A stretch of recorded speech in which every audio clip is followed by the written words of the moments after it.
لكل طلبة ثانوية عامة اللي سألوني عن كلية الآثار، وناس كتيرة خوفتهم من دخولها وقالوا لهم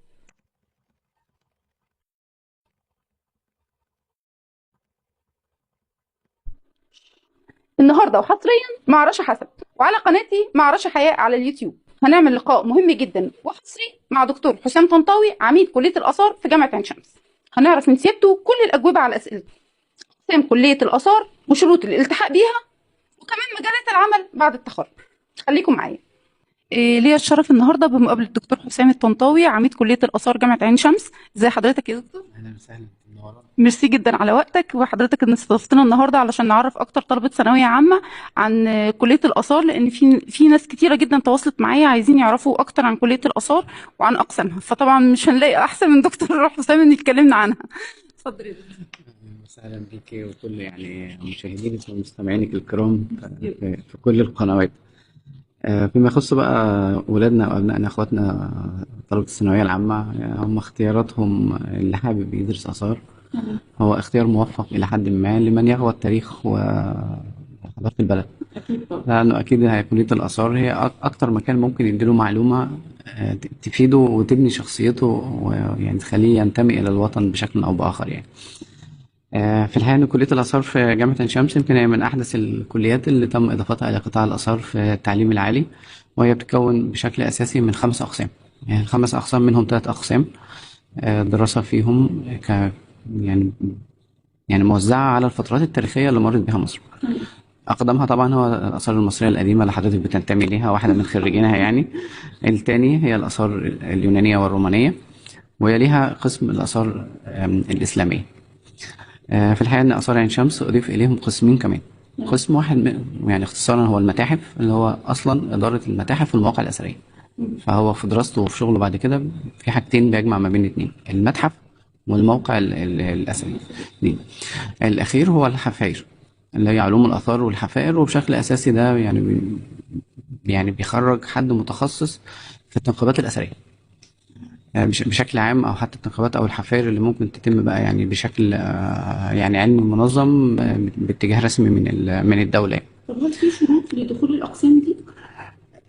بس هو عموما القبول في كليات الآثار بيخضع للتنسيق الثانوية العامة. فهو التنسيق الأصل فيه يعني هي رغبة الطالب، هو اللي بناء عليه الرغبات والأعداد المتاحة في الكليات بتترتب ترتيب بحسب الدرجات. فكلية الآثار مثلا هتقف عند القطاع بتاعها يقف عند درجة كذا، فده بيتوقف على نتائج الطلبة ورغبتهم والأماكن المتاحة في الكليات يعني. الداخلي يعني الأقسام لكن داخليا مجرد ما أنت بتجيب يعني مجموع الكلية، فعموما هو هنا كل الكليات الأقسام متاحة بدون شروط إلا شروط بسيطة يعني. حاجات بسيطة زي إيه؟ زي يعني اللغات زي اللغة مثلا؟ يعني هي بتعتمد بشكل أساسي على هي رقم واحد الرغبة. مم. فالرغبة أنت عايز إيه؟ فالرغبة برضو حسب الأماكن المتاحة. فلو أنا عندي تقدم مثلا 100 طالب، 100 طالب دول كاتبين ال 100 رغبة كلية آثار مصرية. عادة ده اللي بيحصل، عادة ده اللي بيحصل لأنه ما يعرفوش غيرها يعني. يعني ما قبل أو ما بعد ذلك يعني هو مش منتشر قوي في الميديا، فهم مش عارفينه قوي. فده يعني فانت بتاخد حسب حاجه القسم عايز 30 هتاخد ال 30 وال 90 او الباقيين ال 70 هيتحولوا على حته تانية، على قسم الرغبه التانية ليهم. يعني القسم خد كفايته يتحول على الرغبه اللي بعده وهكذا. القسمين التانيين او البرنامجين التانيين اللي هم بتوع المتاحف والحفاير، لا دول بدون اي شروط على الاطلاق. بس ده برضه بيرجع ان هم الرغبة أول حاجة بالنسبة للطالب. لا وهم دول يعني بدون اي شروط، لان دول يعني خاص. فهو مش هيجيله اللي هو عايزه، اللي هو اللي عنده الرغبه فيه فعلا وعارف التكلفه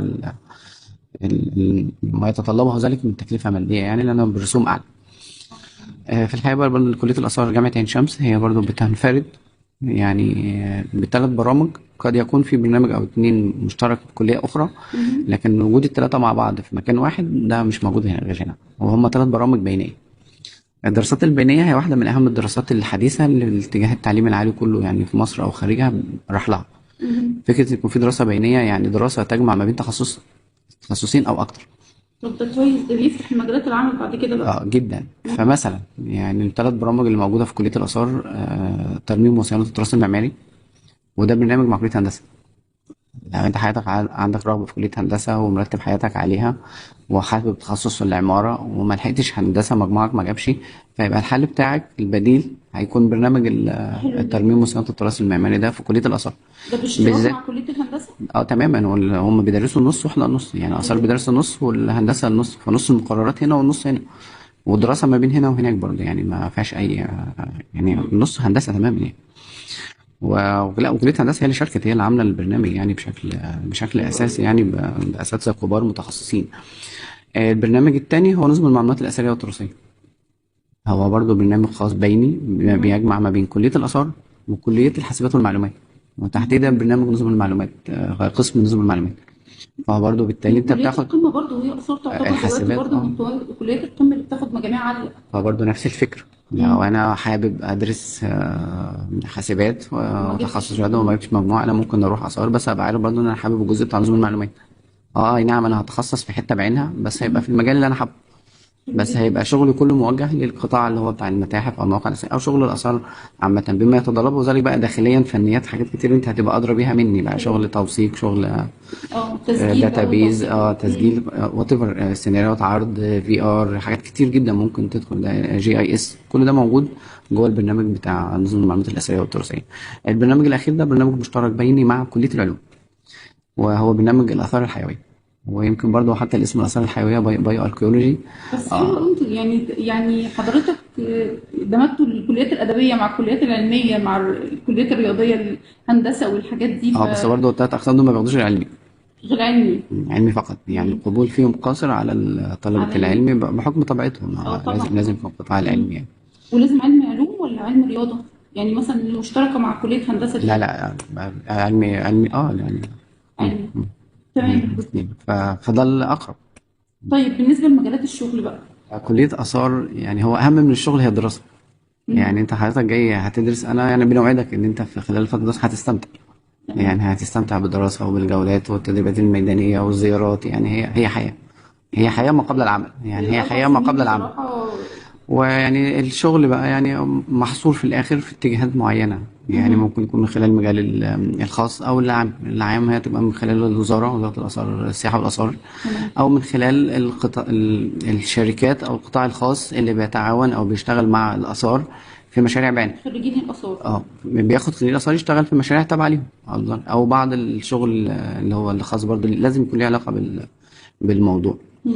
فممكن بقى يشتغل في مواقع أثرية، يشتغل في متحف، بعد الكليات التانية، بس مش موجود هنا الترميم، بس احنا موجود الترميم وصيانة التراث المعماري، مم. يشتغل في شركات الترميم الكبيرة اللي واخدة مشاريع، حاجات كلها كده يعني. حلو جدا. ميرسي يا دكتور على وقتك، وميرسي جدا. وإن شاء الله طلبة ثانوية عامة يكون لهم الحظ إن هم يجوا كلية الآثار، طبعا كلية من أقدم الكليات وأعرف الكليات في الجامعة. وميرسي لوقتك. لا لا، انت شرفتنا ميرسي ونورتينا جدا يعني. ليك. ميرسي جدا. ودي كانت حلقة وافية كده عن كلية الآثار لكل اللي سألوني واللي حابين يتابعوا موضوع كليات وطلبة الثانوية العامة. يا رب كلهم بالنجاح إن شاء الله، وربنا يوفق الجميع. يلا أشوفكم تاني. باي باي.